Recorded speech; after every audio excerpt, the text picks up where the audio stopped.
Assalamualaikum warahmatullahi wabarakatuh. Perkenalkan, kami dari kelompok 3A. Kami akan membahas tentang taksidermi amfibi. Nama saya Anissa Mutia, NPM 19. Saya akan menjelaskan tentang taksidermi. Jadi taksidermi ini berasal dari bahasa Yunani, yaitu taksis dan dermi. Taksis artinya adalah menyusun dan dermi artinya kulit. Nah, metode taksidermi ini adalah metode yang menguliti dan mengawetkan hewan vertebrata yang nantinya akan dipajang di museum atau metode pembelajaran lainnya. Nah, orang yang melakukan taksidermi itu disebut dengan taksidermis. Biasanya mereka harus menguasai tentang anatomi, morfologi, fisiologi hewan, juga bisa untuk memahat, melukis, dan untuk kerapihan seni lainnya. Baiklah, saya akan menjelaskan mengenai sejarah dari taksidermi. Sebagaimana diketahui, tubuh hewan yang diawetkan bersifat rentan terhadap serangan serangga dan jamur. Jadi, bukti material taksidermi zaman dahulu umumnya telah lenyap saat ini sehingga ada lini pembatas antara hubungan taksidermi modern dengan prekursor kuno yang sebenarnya. Sebelum tahun 1550, Herbenstein memasang kulit bison Eropa di atas bingkai kayu, lalu dipajang di rumahnya. Namun pada masa itu, masih sedikit publikasi mengenai taksidermi, sehingga sulit dikatakan bahwa itu adalah taksidermi tertua. Taksidermi tertua yang masih ada adalah kudanil milik Ulysse Aldrovandi. Louis Dufresne menulis pengertian taksidermi pertama dalam bahasa Prancis yang diterbitkan di Nouveau Dictionnaire d'Histoire Naturelle tahun 1803 sampai 1806. Brownie 1879, Larsen 1945, dan Didier dan Boudarel 1981 menyatakan taksidermi pertama kali muncul di Mesir kuno melalui metode pembalsaman murni. Davy 1894 menolak pembalsaman murni termasuk dalam taksidermi karena itu hanya metode pengawetan dengan tujuan keagamaan. Taksidermi yang sebenarnya bertujuan untuk menciptakan kembali bentuk, perilaku, ekspresi dari hewan sebagaimana hewan itu hidup. Schimper 1950, Mackey 1983, William dan Hawkes 1987, dan Frost 1987 memilih abad ke-16 sebagai awal dari taksidermi. Beberapa taksidermi dari abad ke-16 seperti buaya di Natural History Museum di Swiss, rusa di Museum of Hunting and Forestry Denmark, dan beo abu-abu Afrika di Westminster Abbey. Abad ke-18 atau era Victoria adalah masa emas taksidermi. Waktu itu, banyak publikasi mengenai taksidermi, industri sedang berkembang pesat, minat mengenai sains dan seni sedang meningkat.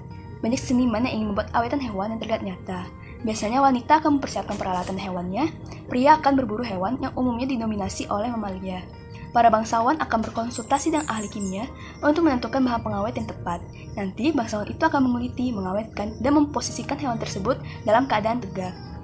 Awal abad ke-20, taksidermi seperti Leon Prey mengembangkan figur yang akurat secara anatomis, yaitu menggabungkan setiap detail dalam pose yang menarik secara artistik dengan mounting dalam pengaturan dan pose yang realistis, serta meningkatkan kualitas dan menurunkan toksisitas dari taksidermi. Selanjutnya membahas mengenai manfaat dari taksidermi.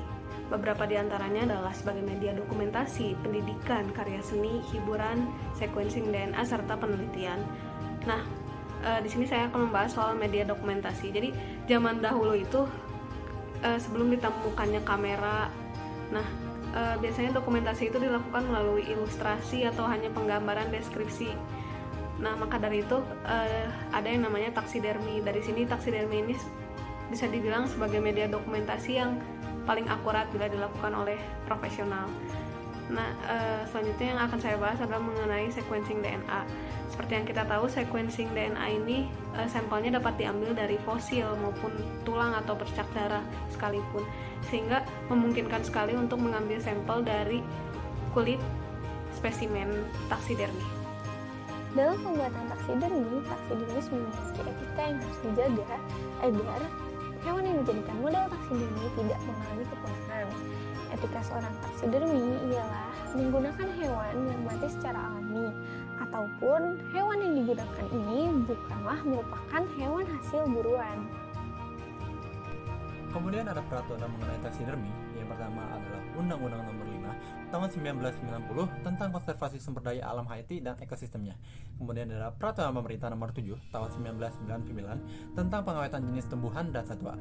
Kemudian ada Peraturan Pemerintah Nomor 8 Tahun 1999 tentang pemanfaatan jenis tumbuhan dan satwa liar. Kemudian ada Permen LHK Nomor P106 /Men LHK /2018 tentang perubahan kedua atas Permen LHK nomor P20/MLHK-MIN-1/6/2018 tentang jenis tumbuhan dan satwa yang dilindungi. Kemudian ada Peraturan Pemerintah Nomor 95 Tahun 2012 tentang kesehatan masyarakat veteriner dan kesejahteraan hewan. Amfibi adalah hewan yang berdarah dingin. Kulitnya itu halus, tipis, dan berpori. Beberapa spesies itu terdapat kelenjar lendir dan racun di kulitnya. Jantungnya itu terdiri dari 3 ruang, 2 atrium, 1 ventrikel. Terdapat selaput pada kakinya, dan respirasinya dapat dilakukan secara terpisah atau dalam kombinasi paru-paru, kulit, dan insang. Halo, perkenalkan nama saya Pelita Cahyani NPM 097. Kali ini saya akan membahas mengenai koleksi spesimen amfibi di museum.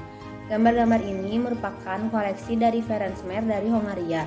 Ferenc Mer merupakan ahli taksidermi hewan kecil yang koleksinya terdiri dari 507 katak Eropa yang umumnya yaitu spesies Rana esculenta. Dalam taksidermi katak tersebut, dia telah berhasil menggambarkan kehidupan sehari-hari manusia seperti toko tukang kayu, sekolah, dan lain-lain.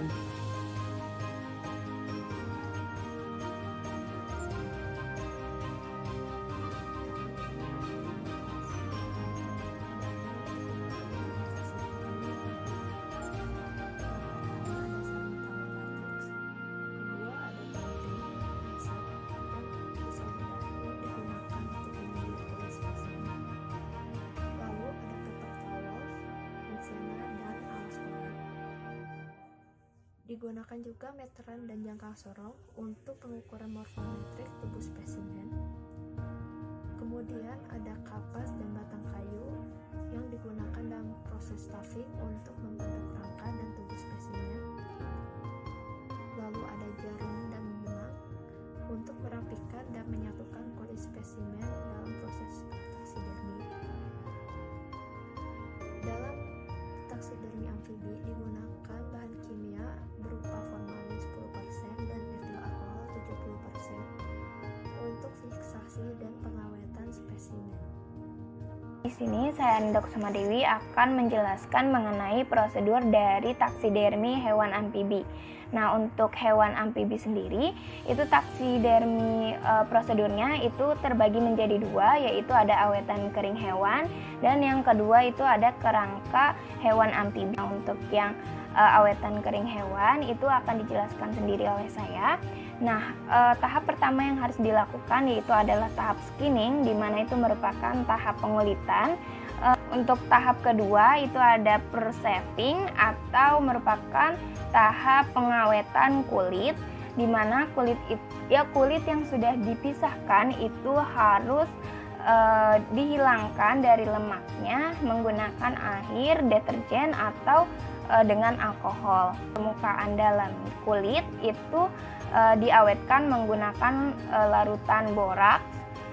Selanjutnya itu tahap stuffing, di mana ini merupakan tahap pembentukan tubuh. Sebuah corong kecil itu ditempatkan di bagian dalam mulut, kemudian dituangkan pasirnya yang telah dikeringkan dengan baik. Kemudian setelah penuh, sepotong kecil kapas itu dimasukkan ke dalam tenggorokannya dengan beberapa semen. Kemudian ada tahap mounting. Tahap mounting ini merupakan tahap di mana penyesuaian dengan tubuh asli dari hewan ini. Nah, ini tuh menggunakan panduan dari ukuran morfometrik dan siluet yang sebelumnya itu sudah dicatat dan diukur. Nah, jadi jika udah mengering, spesimennya itu dapat dilubangi dengan ujung jarum, di mana itu berfungsi untuk mengeluarkan pasir yang tadi dimasukkan, kemudian dijahit kembali di bagian yang dilubangi.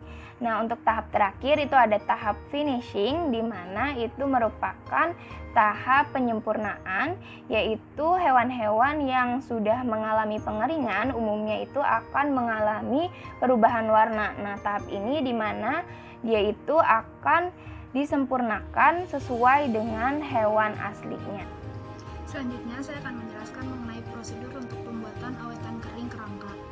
Pertama, tulang dilepaskan dari kulit dan daging spesimen. Kemudian, rangka yang telah dilepaskan dicuci menggunakan bubur kapur yang dibuat menggunakan kalium oksida dan sedikit KOH. Tahap ketiga, rangka yang telah direndam dicuci bersih, kemudian dikeringkan dan diatur posisinya hingga menyerupai kerangka aslinya. Selanjutnya, lakukan finishing dengan melapisi rangka menggunakan vernis, dan untuk tahap terakhir, untuk melengkapi kerangka tersebut diberikan label yang berisi keterangan kerangka tersebut. Selanjutnya ada contoh koleksi dari awetan kering kerangka, yaitu ada awetan Rana Tipiens dan awetan dari The Alfred Dini Museum. Untuk perawatan taksidermi sendiri biasanya harus dijauhkan dari yang namanya serangga. Nah, tempat penyimpanannya juga harus tempat yang kering, bersih, dan juga tidak lembab. Nah, untuk menghindarkan dari serangga biasanya dipasang kapur barus pada kotak penyimpanannya. Nah, untuk menjaga kualitas dari taksidermi sendiri, jika spesimennya sudah rusak biasanya dilakukan pewarnaan ulang. Sekian video dari kelompok 3A mengenai taksidermi amfibi. Berikut daftar pustaka yang kami gunakan. Semoga bermanfaat. Wassalamualaikum warahmatullahi wabarakatuh.